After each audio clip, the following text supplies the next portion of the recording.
Welcome back, Time Crunched fans. It's all about nutrition today as I'm sitting here with nutrition expert and sports dietitian, Kristen Arnold. Kristen, welcome to the show.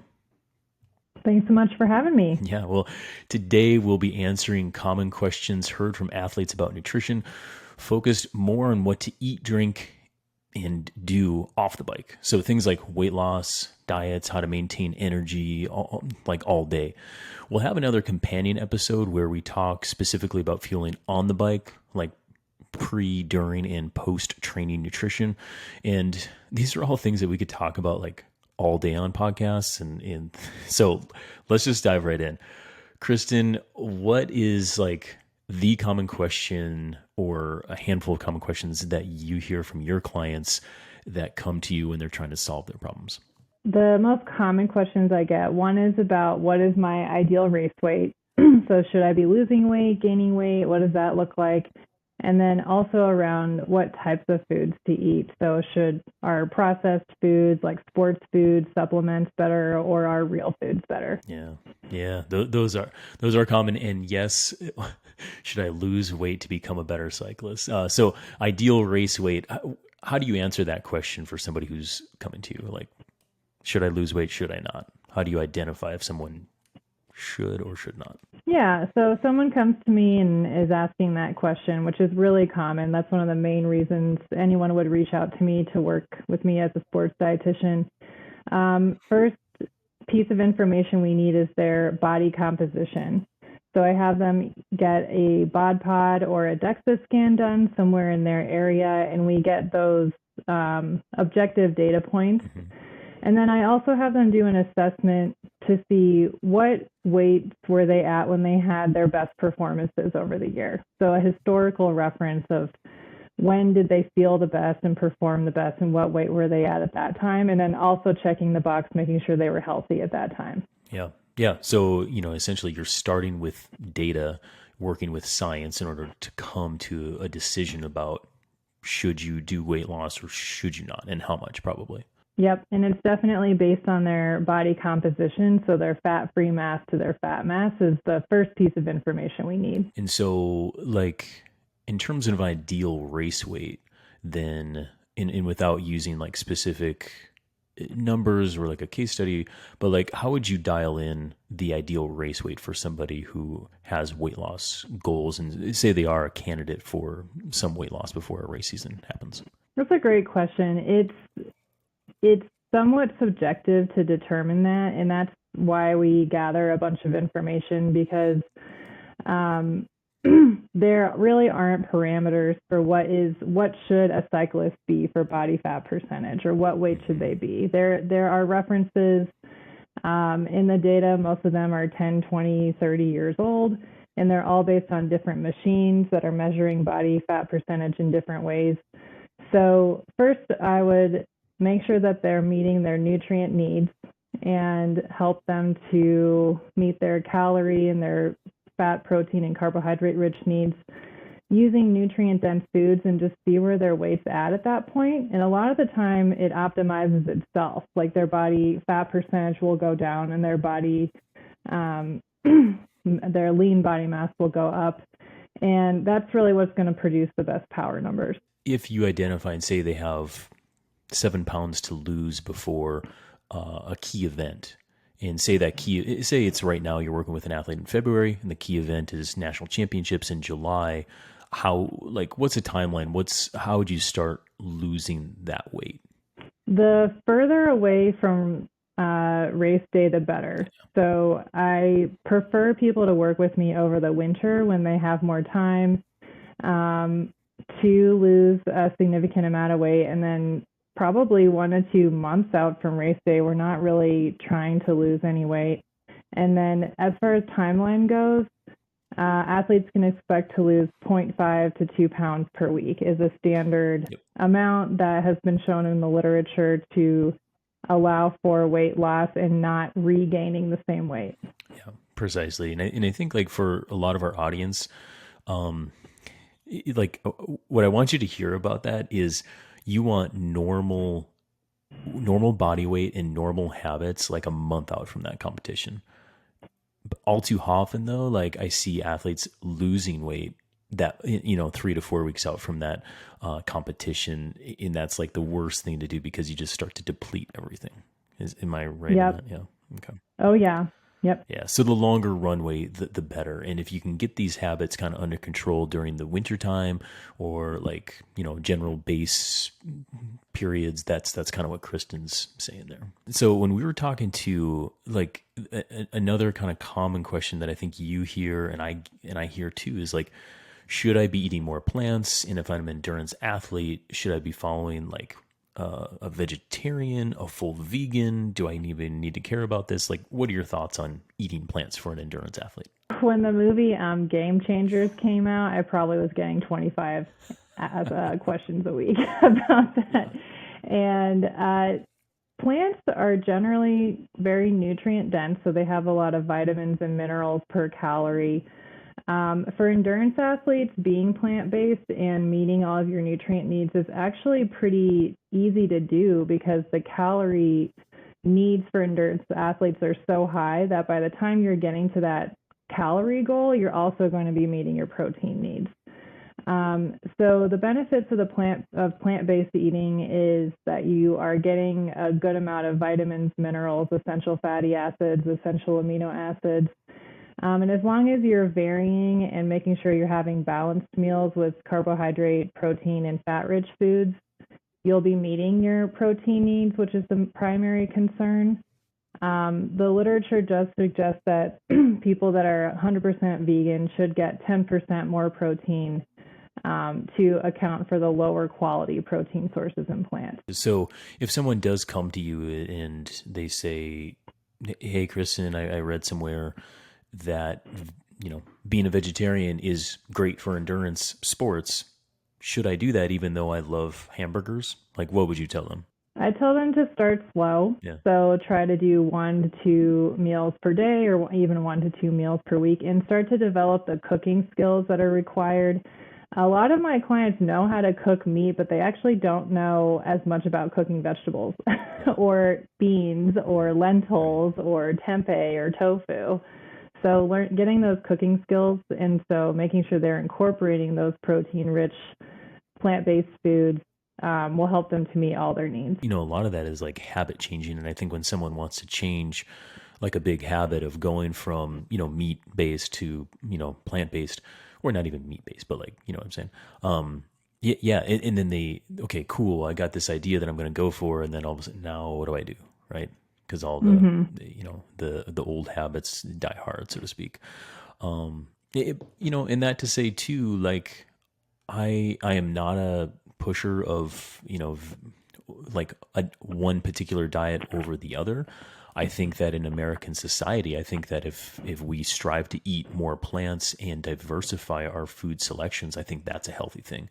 But I don't, based on research and evidence working with athletes and myself, I don't see a strong reason to go either way other than like be more diverse. 100%. More diverse, more variety, and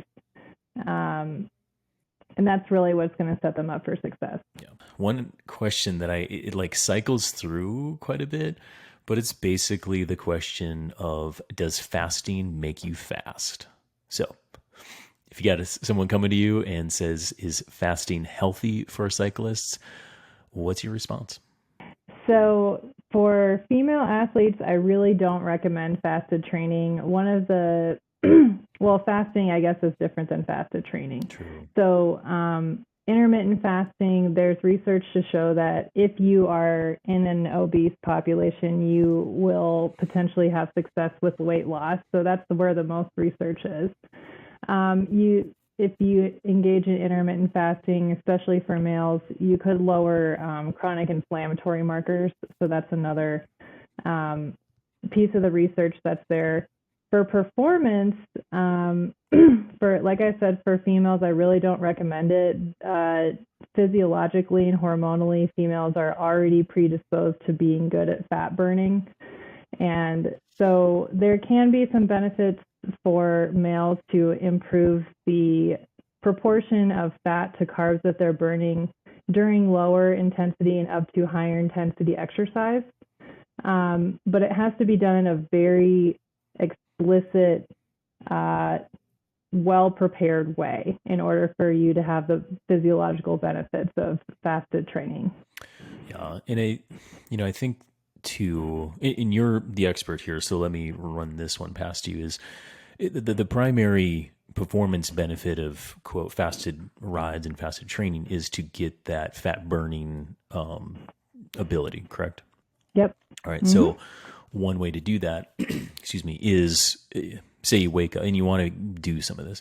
You can wake up and consume water or, maybe coffee, go out and just not consume carbohydrate in that first hour or so of training. And then if you're going to go 2 hours or more, or you have like performance goals like intervals or something like that, that's when to put the carbohydrate in. And because of the time gap between probably last meal and like activating energy systems within that first hour of riding and not consuming carbohydrate, that is one way to like get some of the benefit of fat burning capabilities, correct? Yep. Okay. The main mistakes you don't want to make are one, doing anything over zone 2 or LT1 while fasted. Absolutely do not do that. Also, one thing I see with people that try this is you're not cutting out breakfast or you're cutting out fuel. You're just displacing those calories and those nutrients to other parts of the day. So you still need to eat breakfast or eat a really big lunch, because that's one of the biggest issues is people get into low energy availability because they're just cutting out foods. They're not displacing them to other parts of the day. Yeah, energy availability. That'll be the last one that we talk about. But first, just to kind of like close a loop here on fasting. For athletes, do you recommend like 12-hour, 24-hour fasts or like a 3-day fast? Definitely not. Okay. Nope. Why? In zero scenarios would I recommend those. In like a very short summary, like why would you not recommend that? Again, it comes to energy availability, and when you do that, you're putting the body at risk for inflammation. The immune system is heavily taxed, so you're much more likely to get sick. There's studies showing there's sleep disturbances, there's all kinds of side effects. And also, again, it's not that you're trying to displace calories or you're trying to just cut out calories, you're just moving them to other parts. And so the calorie needs for endurance athletes are so high. If you're just not eating 2,500 calories and then the next day you have to eat 5,000, 6,000, 7,000 calories, that's just not practical. Yep. Yeah. So again, if you're an endurance athlete with performance goals and you're reading stuff on the internet about fasting for health benefits, I would suggest number one, not doing it, or number two, change/stop training for a period if you want to try fasting. And then I'll just leave it there because I don't see any benefit from a performance standpoint when it comes to 24, 3-day, 5-day fasting, that kind of thing. And, we talked about total energy availability along with some of that. And so, Kristen, like, can you explain total energy availability and how it pertains to our final question, which is like, am I eating enough and how do I have good energy all day long? Energy availability really came on the scene in sports nutrition in the last 5, maybe 10 years. So it's not a new concept, but it's just much more emphasized and looked at as a way to optimize performance. So the technical definition of energy availability is the total amount of calories that the athlete takes in minus the calories they burn from their exercise. And it also takes into account their fat-free mass. So technically, in order to calculate energy availability, you need somebody's body composition results and also like the total number of calories they took in for that day, and also the calories they burn from exercise. But generally speaking, it's just about meeting the body's needs for energy that it's burned during exercise. And so it also goes beyond things like eating disorders, which were previously very emphasized, and people thought that you were only under eating if you had an intention, like you were trying to lose weight or you had issues with your body image. Mm-hmm. But now we're seeing that lots of athletes are chronically under fueling And so having energy availability to take a look at that and see by how much and where they should plug in to be more successful, it's a big topic right now. Yeah. It is. It is a big topic right now, and I think that it's a complicated one because even when you're talking about how we calculate total energy availability, you need really good data points. You need to work at the individual level to make sure that you've got good intake coming in for an athlete to perform well. I'd say on the coaching side of things is kind of one way I do it without those calculations is the athlete happy and are they performing well consistently, and are they maintaining body weight. And I think those three things lets me know that TE is pretty good. Yep, and I'd also really keep track of how often they're getting sick or injured. Yeah. Getting the common cold, the flu, those are common reasons that or outcomes of being in low energy availability. Yep. And so kind of going into this, like having good energy all day, like if you don't have good energy all day, if you are getting sick, total energy availability and working with somebody like Kristen or working with a professional to see if there is these like chronic deficits is a way to identify that, right? Mm-hmm. Yep. And I don't know, is there any just quick tip or like thing that you can give our audience that would allow them to make sure that they're eating adequately throughout the day? Something like that? Yeah. And we'll go into this in the next episode with fueling before, during, and after activity. But eating 3 meals a day, with carbohydrate, fat, and protein-rich foods, fueling before, during, and after activity, and just general energy levels during training and outside of training. If all those boxes are checked, it's likely that you're close to meeting your energy availability, if not meeting it. Yeah, 100%. And it sounds like super basic, but don't overthink it because it is that basic. You just have to do it, right? And then once you come across some of these problems, again, it's like now you have to work on the individual level. And I would suggest, if some of the stuff that we're talking about resonates with you, look Kristen up. And Kristen, I'll ask you, are you taking on clients right now? I am taking on clients. Okay. Well, that is a good thing to know. If people want to connect more with you, what's the best way to do that? The best way to connect with me would be through my website, which is Arnold, R-D as in dog, N as in Nancy.com. And are you active on social media? Yes.